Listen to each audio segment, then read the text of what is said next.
नमस्कार, मैं हूँ एमएस आडर और शुरुआत करते हैं आज चैप्टर 4 की जेन्युइन लव से। सौम्या की आंखें फटी की फटी रह गई जब उसने बगल के बर्थ में हिमांग को देखा जो लगातार उसकी ओर देख रहा था। हिमांग मुस्कुराया क्योंकि उसके लिए ये अजीब बात थी। सौम्या अलार्म वाली रिस्ट वॉच पहनती है।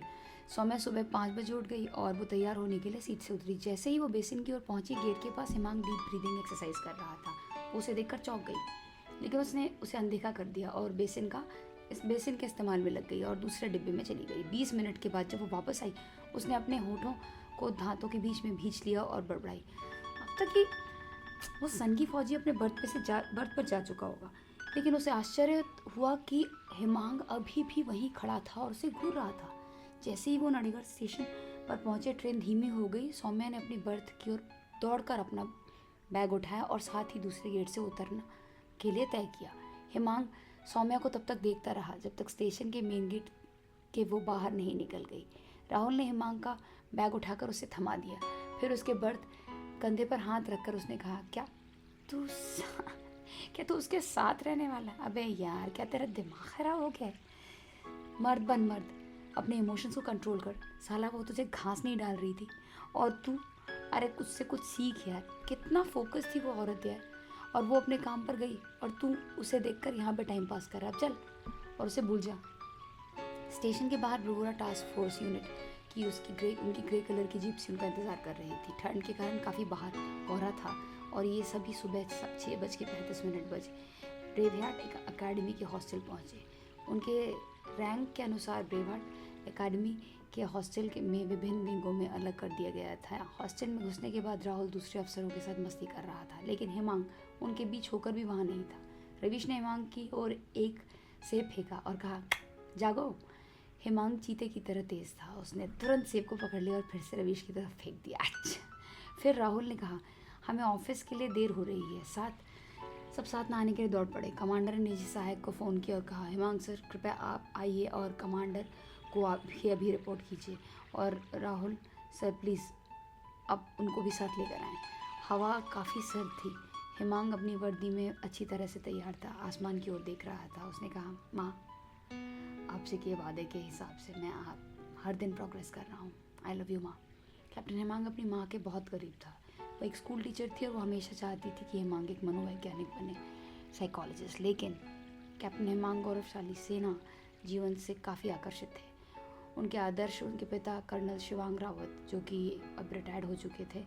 तभी अचानक से उसे महसूस हुआ कि वो कमांडर के केबिन के पास पहुंच गया है। ब्रिगेडियर सुश्रुत थापर उनका इंतज़ार कर रहे थे। ब्रिगेडियर थापर कैप्टन हिमांग के ईमानदार, मेहनती और कभी ना हार मानने वाले रवैये से हमेशा खुश रहते थे। कैप्टन हिमांग और कैप्टन राहुल ने ब्रगोरा टास्क फोर्स यूनिट कमांडर को एक साथ सैल्यूट किया। ब्रिगेडियर थापर ने उन्हें बैठने को कहा। फिर उन्होंने तुरंत पूछा, वो दिल्ली वाली स्पोर्ट्स मूड कैसी थी? तुम लोग ऑलराउंडर हो? ब्रिगेडियर थापर ने आत्मविश्वास से कहा। आखिरकार वो पल आ ही गया। हिमांग और राहुल प्रमोशन पैनल में अपना नाम देखकर बहुत खुश हुए। ब्रिगेडियर थापर ने कहा, कल तुम दोनों को मेजर के पद पर प्रमोट किया जाएगा। हिमांग वास्तव में खुश था और उसकी सारा मेहनत रंग लाई। हिमांग और राहुल ने अपने ब्रगोरा टास्क फोर्स यूनिट कमांडर को सैल्यूट किया और केबिन के बाहर चले गए। हिमांग के सभी दोस्त और जूनियर इस खुशखबरी का बेसब्री से इंतजार कर रहे थे। सभी ने खुशी के मारे उसे उठा लिया और हवा में उछाल दिया। इसके बाद सभी कैंटीन चले गए। उन सब ने चिल्लाकर एक साथ कहा, इस बार हमें सोयोक होटल में मस्त डिनर पार्टी चाहिए। हिमांग और राहुल खुशी खुशी इसके लिए राजी हो गए। कैप्टन हिमांग सारा दिन अपने डेली रूटीन में बिजी रह कर उसे प्रैक्टिकल सौम्या का ख्याल आ रहा था। शाम 6 बजे उसे एहसास हुआ कि उसे रात के खाने के लिए तैयार होकर हॉस्टल के लिए निकलना है। हॉस्टल में जब वो अपना बैग खोल रहा था कि तभी उसे वो चादर मिली जिसने उसने सौम्या से ढका था। और उसके बाद में वो वेटिंग रूम की ठंड में जो काँप रही थी, वो दृश्य उसकी आंखों के सामने अचानक से आ गया। ये पूरी घटना उसे वापस उसी रेलवे स्टेशन के वेटिंग रूम में ले गई जहाँ उसने पहली बार उसे देखा था। वो सोच रहा था कि जब वो उसके बारे में सोचता है तो वो इतना इमोशनल क्यों हो जाता है। वो दुखी था। उसने धीरे से कहा, क्या यार, मैं उसके बारे में कुछ नहीं जानता, यहाँ तक कि उसका नाम भी नहीं। तभी हिमांग का मोबाइल बजा। उसने देखा कि उसके पिता का नंबर था। उसने कहा, गुड इवनिंग बा। उसके पिताजी ने जवाब दिया, मेरे बेटे का प्रमोशन के लिए कांग्रेट्स। हिमांग हैरान था, उसके पिता को यह खबर कैसे पता चली।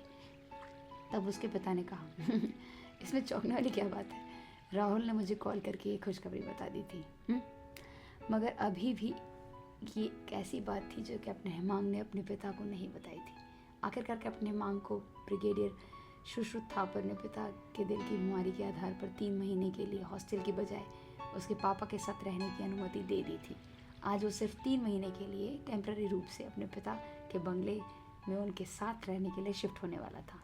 उसके बाद फिर से वो हॉस्टल की ओर चल पड़ा। उसे हॉस्टल के उस पिंजरे में रहना पड़ेगा जब तक कि उसका ट्रांसफ़र दूसरे राज्य में यानी कि दूसरे यूनिट में ना हो जाए। हेमांग के दिमाग में बहुत कुछ चल रहा था। अब आगे जानेंगे कि क्या होने वाला है। चैनल को लाइक कीजिए, सब्सक्राइब कीजिए, मुस्कुराते रहिए। सुनने के लिए धन्यवाद। Have a blissful life.